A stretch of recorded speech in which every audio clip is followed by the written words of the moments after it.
오늘 말씀 제목은 가능성이 많을지라도입니다. 그야말로 지금은 가능성의 시대에 살고 있습니다. 사람들이 자기들이 원하는 것을 무엇든지 할 수 있는 그 시대가 도래한 것처럼 근자에는 그 가능성의 극치를 향해서 인공지능에 의지하게 되면 이제는 완전히 가능성이 열리지 않겠나 그런 환상에 빠져서 산 것처럼 보입니다.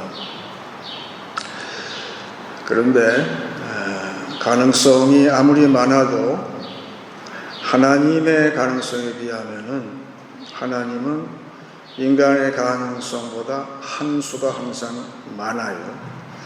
그래서 신의 한 수라고 보통 그러는 것처럼 우리가 아무리 꾀를 많이 내도 하나님의 그 꾀를 당할 수가 없죠.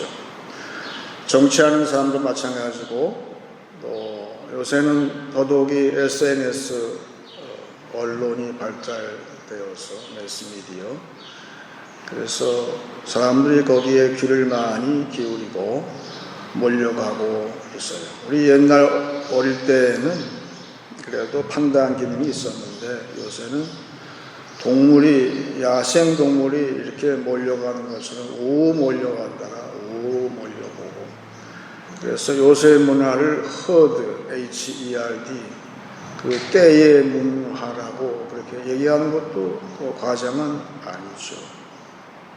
그래서 정치하는 우두머리들이 그런 군중의 생각에 의해서 정치하게 되면은 이 세상은 점점 더 시끄러워지게 되는 것이죠. 그래서 일찍이 작고하신 영국의 대처 수장, 대처 여사가 있었는데 그분이 한 말이, 정치하는 사람들이 모여서 꾀를 내는데 군중들이 어떤 생각을 하고 있을까, 다수가 어떤 생각을 할까, 거기에 귀를 기울이고 가게 되면 성령의 생각을 놓친다 그래요. 그런데 그 성령의 생각은 군중의 생각하고 전혀 다를 수가 있다는 것을 알아야 된다 그랬어요.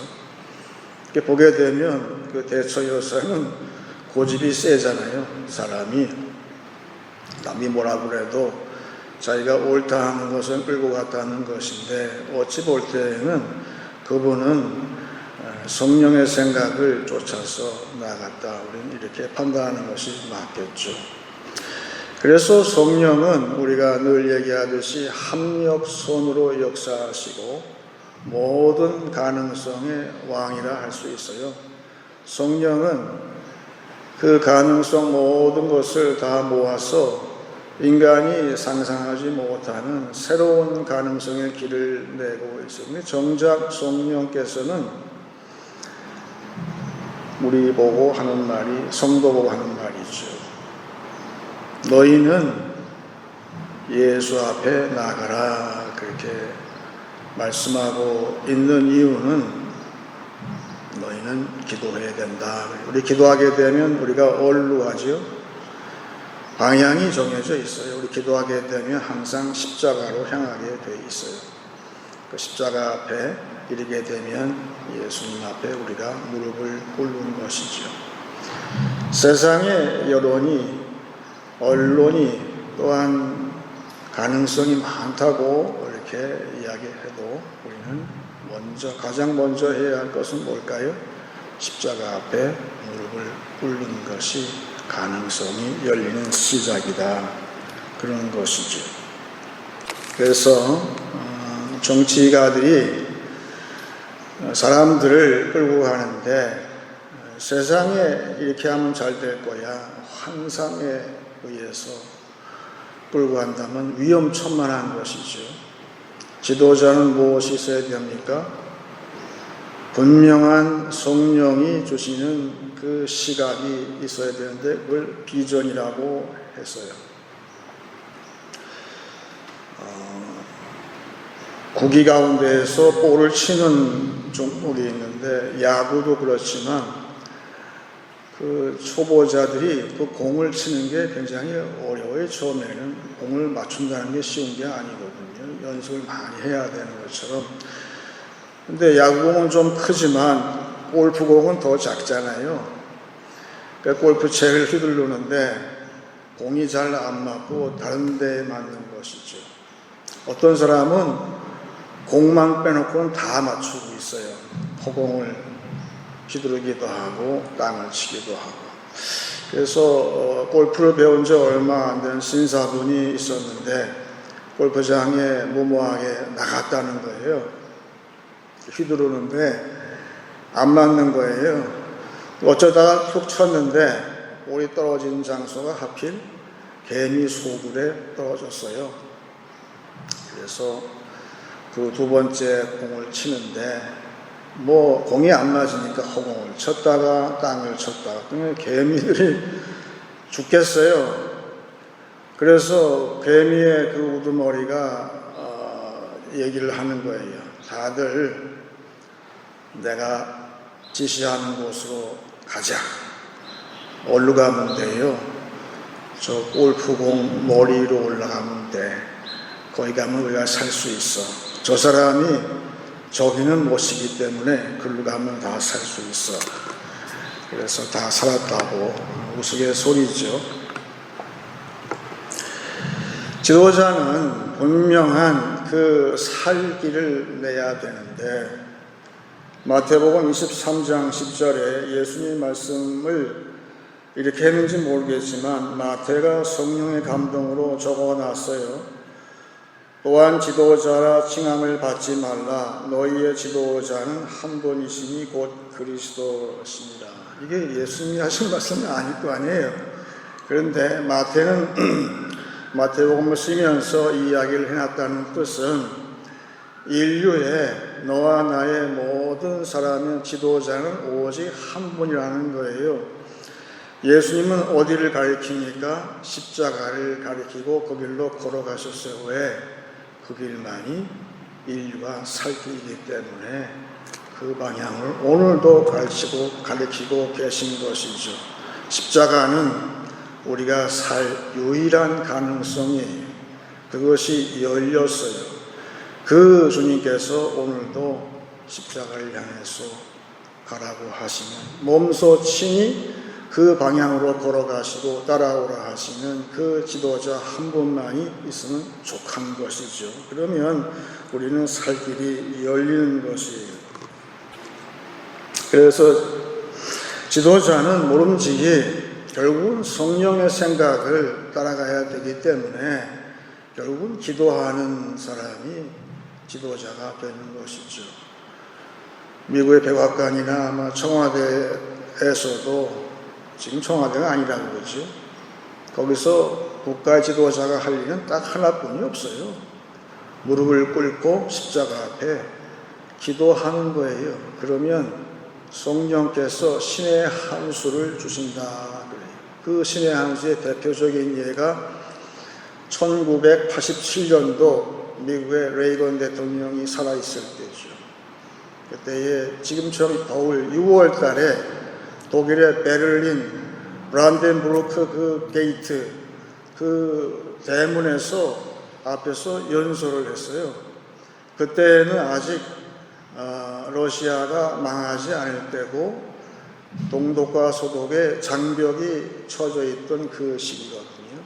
그 시기에 당시에 소련의 당서기인 책임자인 고르바초프한테 얘기를 하는 거예요. 미스터 고르바초프, 이 벽을 허시오. Tear down this wall. 이렇게 선언을 하더라고요. 그게 아직 녹음이 남아있어요. 진짜로. 아마도 그거는 항상 밝은 분이잖아요. 농담 좋아하고. 그 기쁨이 넘치는 분, 결국은 성령이 함께한 지도자다. 이런 지도자가 참 귀한 거예요. 아무리 힘든 상황에도 마음이 밝고 즐겁고 사람을 즐겁게 해준 여유 있는 그런 지도자, 기도하는 사람이죠. 근데 더 중요한 것은 대통령한테 그 원고를 써준 난 그 참모가 더 귀해 보이더라고요. 같이 기도한 다음에 이제 베를린 가가지고 어떤 연설을 대통령이 하게 하실까. 그래서 명문이 나온 거죠. 고르바초프 씨 이 담을 허시오. 진짜로 2년 뒤에 그 담이 몽땅 다 헐렸어요. 그리고 소련은 망하고 동서독은 통일이 되는 성령의 역사가 나타난 거죠. 오랫동안 그 냉전 가운데 이게 가능할까? 그런데 지도자는 그 성령의 한 수를 읽는 사람이에요. 그래서 레이건 대통령이 그 길을 봤다 이거죠. 그래서 그거를 선도했다는 것이죠. 네, 오늘 말씀 욥의 이야기를 하는데 욥기 12장을 보시면 13절에 이렇게 나와 있습니다. 지혜와 권능이 하나님께 있고, 하나님께, 이 말 중요한 거예요. 하나님께 속했다 그 얘기예요. 계략과 명철도 그에게 속하였나니, 무슨 말이냐 하면 하나님은 모든 가능성의 아버지세요. 그걸 우리가 믿는 거예요. 여러분, 모든 가능성의 아버지예요. 하나님은 다 가지고 계세요. 우리가 몰라서 그렇지, 우리의 환상으로 이렇게 하면 되겠지, 안 돼요. 안 되게 되어 있어요. 하나님은 우리보다 한 수가 더 많다니까요. 그 다음에 14절에 그가 헐으신 즉 다시 세울 수 없고, 누가 헐으셨어요? 하나님께서 헐어버리는 가능성을 지금 여러 번 놓으셨어요. 베를린 장벽을 헐어버리셨어요. 다시 세울 수 없어요 지금은. 그 다음은 더 기가 차죠. 사람을 가두신 즉 놓아주지 못합니다. 우리가 3년 내내 코비드의 장벽에 갇혀있을 줄 누가 알았어요? 하나님은 허무시기도 하지만 담을 세워서 격리시키기도 한다는 거예요. 하나님은 모든 가능성을 다 가지고 계신 거예요. 지금 욥기서가 지금 왜 욥이 이런 말을 왜 하느냐? 우리가 잘 아는 하나님은 전능하신 하나님이에요. 히브리 말로 엘샤다이라고 하지요. 전능자 하나님. 그 전능자 하나님이 제일 많이 등장하는 성경, 거의 전능자란 말이 대부분 등장한 그 책이 욥기서예요. 무슨 말이냐? 욥은 그것을 지금 느끼는 거예요. 하나님은 전능하시고 모든 가능성을 다 지고 계시다. 그 뜻은 욥의 해석이에요. 친구들은 무슨 말 해도 아랑곳하지 않고 내가 까닭 없이 이 환난을 겪는 가능성도 누가 지고 있어요? 누가 지고 있어요? 하나님이 지고 계시다. 여러분, 지금 고난당하고 있습니까? 왜 나만 고난당하지? 하지만 나만 고난당하게 할 가능성을 가지고 계신 분이 하나님이세요. 욥은 자기의 고난을 그렇게 해석했어요. 아주 위대한 신앙이에요. 그 욥의 신앙을 본받고 싶어요. 나의 고난, 이거는 괜히 그런 게 아니에요. 하나님이 가지고 계신 그 가능성 가운데 이것도 포함되어 있어. 그렇게 지금 욥이 해석하는 거예요. 그걸 보고 있는 거예요 지금. 친구들은, 일반 친구들은 도저히 이해를 못하는 거죠. 그래서 사람들은 어떻게 하면 자유를 가지고 이제 살까 그렇게 하고 있죠. 자유라는 게 뭐죠? 내 마음대로 하는 게 자유라고 생각을 해요.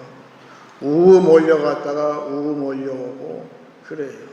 어디가 좀 좋은 게 있으면 그걸로 몰려갔다가 에이 별거 없네 하고 딱 몰려가고 그렇게 하고 있어요. 그런데 진짜 자유는 어디에 있을까요?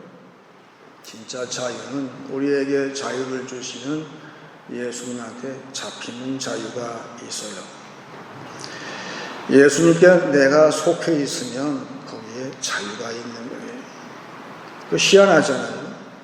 이렇게 매이는 것 같은데, 내가 십자가에 매이는 것 같은데 나한테는 충만한 자유가 열린다는 사실을 우리는 거듭거듭 깨닫게 되잖아요. 그것이 믿는 자의 자유라는 것이죠. 그래서 그 옛날에 3000년 전에 다윗 왕은 그 방황할 때 사울한테 쫓길 때 이런 위대한 시를 썼는데 시편 23편 1절에 여호와는 나의 목자시니 내게 부족함이 없으리로다. 다윗이 만난 목자한테 내가 매이면 자유함이 있고 가능성이 다 열려서 내게 부족함이 없다고 지금 고백을 하는 거예요. 우리는 아멘이죠. 우리 주님께 잡히게 되면, 속하게 되면 나한테 자유를 주시고 나의 모든 가능성이 그때부터 열린다는 것이죠. 그런데 인간들은 꾀를 내서 아니야, 세상이 주는, 세상에서 이렇게 이야기하는 좋은 말로 이렇게 꼬드기는 그러한 사람들 말을 듣고 혹해서 글로 몰려가는 거예요. 이 말이 맞을까? 몰려. 저 말이 맞을까? 몰려고 그렇게 한다는 것이. 그래서 베드로는 그걸 받아서 베드로전서 2장 25절에 우리의 신세가 그 길 잃어버린 양처럼 되었는데 그 양이 다시 목자에게로 돌아온다고 이야기를 했어요. 너희가 전에는 양과 같이 길을 잃었더니 이제는 너희 영혼의 목자와 감독 되신 이에게 돌아왔느니라. 여기 잘 보세요. 양과 같이 길을 잃었다고 했잖아요. 여러분, 세상에서 자유를 주고 누군가가 나한테 와서 여기 좋은 게 있어, 한번 와볼래? 이럴 때 조심해야 돼요. 그 길은 나를 유혹해서 왔다 갔다, 여기 길을 잃었다는 뜻이 그 뜻이에요. 갈짓자 행보를 한다는 거예요. 마치 시편 1편에 나온 것처럼 바람이 부는 거에 따라서 왔다 갔다 하는 거예요. 왔다 갔다. 자유가 아니라 그냥 왔다 갔다 하는 거예요. 그런데 영혼의 목자가 되시고 감독이라는 뜻은 우리를 돌보신다 그 얘기예요. 그 주님한테 십자가 앞으로 예수 앞으로 돌아오게 되면 나를 주님한테 매인 것 같지만 거기에 자유가 있어서 그런 사람, 오늘도 십자가 앞에 무릎을 꿇는 사람, 다른데 두리번거리지 아니하고 십자가만 바라보는 사람, 그런 사람 성령께서 붙들어서 사용하실 때에는 위대한 가능성이 열린다는 거예요. 그것이 교회가 이야기하는 가능성이에요.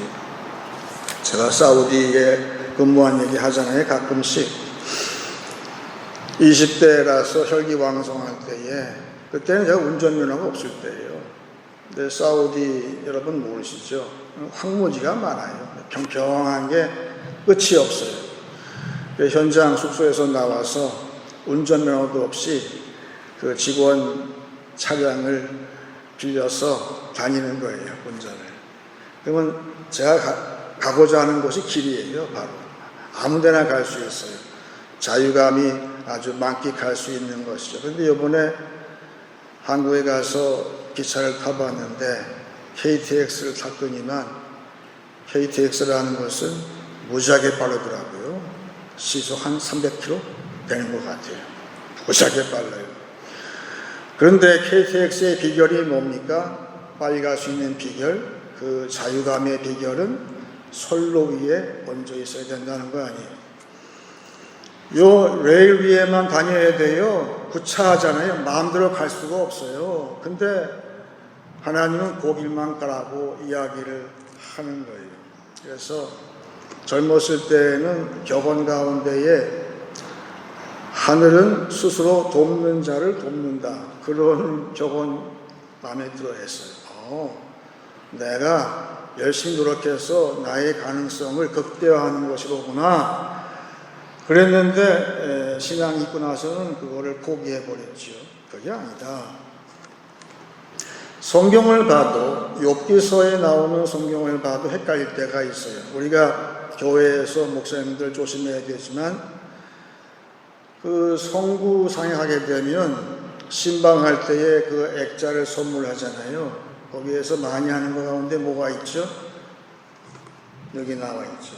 욥기서 8장 7절. 내 시작은 미약하였으나 내 나중은 신이 창대하리라. 얼마나 멋있어요. 이게 성경이지만 욥기서는 주의해야 되는 게 친구들이 할 말은 골라서 안 들어야 돼요. 사실은 욥이 한 말만 잘 들으면 돼요. 마치 신앙을, 교회 생활을 주식 투자하듯이 소액을 투자해서 떼돈 벌듯이 그렇게 하는 사람 어떻게 되죠?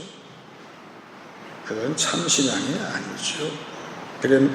그에 비해서 욥은 욥기서에서 길지만 중간에서 욥이 깨달은 진리를 이렇게 선포하고 있지요. 욥기서 23장 10절에 잘 들으세요. 그러나 내가 가는 길을 그가 아시나니 그가 나를 단련하신 후에는 내가 순금같이 되어 나오리라. 여기 숨어 있지만 저는 가는 길을 몰라요. 여러분과 저는 신앙이지만 내가 믿음이 있어. 하지만 믿음이 있더라도 내가 가는 길을 나는 모른다니까요. 여러분 아세요? 몰라요. 어떻게 될지 몰라. 내가 가는 길이 이게 맞는 것인지도 몰라요. 그런데 여기 숨어있는 게 있어요. 내가 가는 길이라고 번역이 되어 있지만 여기에 원문을 보게 되면 전치사가 들어가 있는데 함께라는 걸 들어가 있어요. With me, 나와 함께 그게 들어가 있어요. 나와 함께 하신다 이 말이지요. 지금 내가 가는 길을 몰라요. 그런데 누가 알죠? 주님이 아신다. 나와 함께 걸어가시는 주님이 아시고 그가 나를 단련하신 후에는 지금은 단련 중이에요. 어쩌면 내가 불 가운데 불구덩이에 있는지도 몰라요. 아니면 사자굴에 있는지도 몰라요. 지금은 내가 십자가를 쥐고 가는 길이라는 것이죠. 그런데 내가 연단을 마친 후에는 순금같이 되어 나오리라. 순금은 뭐죠? 찢기가 다 빠진 거예요. 내가 과거에 어떻게 과거에 내가 잘 나갈 때 모든 모습 그 찢기가 다 빠져버려요. 내가 자랑할 게 아무것도 없어요. 내 입을 봉하는 거예요. 그렇게 됐을 때에 그 정금 같은 신앙이 되었을 때 완전히 십자가에 순종하는 예수님처럼 순종하는 자가 되었을 때 성령께서 신의 한 수 새로운 길을 내어주셔서 우리가 욥기서 마지막에 42장을 볼 때 얼마나 신납니까? 그 수는 그 신의 한 수는 누구도 상상하지 못하지만 성부 하나님께서 그걸 다 지고 계시다. 그 이야기를 욥기서는 적어 놓았어요. 그래서 가능성이 아무리 많아도 가능성의 아버지는 하나님 아버지예요. 하나님께서는 오늘도 아주 어두운 순간, 욥은 아주 어두운 순간에 캄캄한 가운데에서 빛을 받다 오늘 이야기를 하지요. 오늘 본문 말씀 22절 보시게 되면 어두운 가운데에서 은밀한 것을 드러내시며 할렐루야지. 숨어있던 예수 그리스도의 비밀이 드러났다는 말이에요. 죽음의 그늘에서 앉아있었는데 광명한 빛으로 나오게 하신다. 욥이 깨달은 거예요. 이것을 친구들은 전혀 이해하지를 못하는 거예요. 나한테 이 환란의 가능성도 열어놓으신 하나님, 그 환란 가운데 캄캄한 가능성이 제로, 아무 가능성도 없는 이 상황에서 내가 주님을 만날 줄이야. 지금 욥은 그렇게 얘기하고 있는 거예요. 여러분 캄캄하시죠? 마음이 캄캄하시죠? 아무것도 안 보이죠? 욥처럼 되게 되면 그때에 하나님께 뜻이 있어서 나를 어두움에 이렇게 몰아넣으신 것도 뜻이 있어서 그 가능성 가운데에서 예수 그리스도를 만난 욥처럼 우리도 된다는 것이죠. 그 가능성, 세상 가능성이 아무리 많아도 더 나아가서 성령은 합력선의 가능성의 왕이라 할지라도 먼저 우리는 이 시간 십자가 앞에 나의 캄캄한 이 현실 가운데에서 예수께 무릎을 꿇고 예수한테 완전히 속하고 예수한테 잡힌 것, 그것이 새로운 신의 한 수를 발견하는 첫 병이고 그것이 알파임을 알 수 있기 원하는 것이죠. 이제 말씀을 정리하겠습니다. 가능성이 많을지라도 먼저 예수 앞으로 나아가야 합니다. 멸망에서 구원하시는 예수께로 성령은 이끄십니다. 나의 고난도 하나님의 가능성 안에 있는 것입니다. 앞길이 캄캄할 때 모든 가능성의 시작이신 예수를 만나시기 원합니다. 어두울 때나 밝을 때나 나와 함께 하시는 성부, 성자, 성령 삼위의 하나님을 증거하시는 한 주간 되시길 축원합니다. 이제 찬송 272장 하겠습니다.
주를 배우려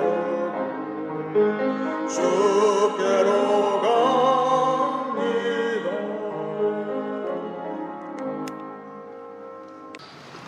이제 기도할 때 제가 먼저 시편 23편을 읽고 같이 기도하기 원합니다. 여호와는 나의 목자시니 내게 부족함이 없으리로다. 그가 나를 푸른 풀밭에 누이시며 쉴만한 물가로 인도하시는도다. 내 영혼을 소생시키시고 자기 이름을 위하여 의의 길로 인도하시는도다. 내가 사망의 음침한 골짜기로 다닐지라도 해를 두려워하지 않을 것은 주께서 나와 함께 하십니다. 주의 지팡이와 막대기가 나를 안위하시나이다. 주께서 내 원수의 목전에서 내게 상을 차려주시고 기름을 내 머리에 부으셨으니 내 잔이 넘치나이다.